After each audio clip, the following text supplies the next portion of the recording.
ಮಧುಕರ ನಾಯಕನ ಸೈನ್ಯ ಹೆಂಗಿತ್ತು ಆ ಸೈನ್ಯ ಇದು.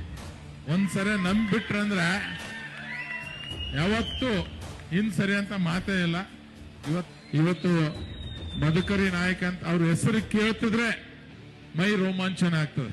ಅಂತ ಮಹಾನ್ ವ್ಯಕ್ತಿ, ನಮ್ನೆಲ್ಲರನ್ನು ರಕ್ಷಣೆ ಮಾಡಿದಂತ ವ್ಯಕ್ತಿ, ಬ್ರಿಟಿಷರ ವಿರುದ್ಧ ಹಲವಾರು ಯುದ್ಧಗಳು ಮಾಡಿ ನಮ್ಮ ರಕ್ಷಣೆ ಮಾಡಿದಂತ ಮಹಾನ್ ನಾಯಕ. ಅಂತವ್ರ ಹೆಸರು ಮೇಲೆ ಟೂರ್ನಮೆಂಟ್ ನಡೀತಿರೋದು ಬಹಳ ಖುಷಿ ಆಗ್ತದೆ. ನನಗೆ ಖುಷಿಯಾಗಿದ್ದು ಏನಂದ್ರೆ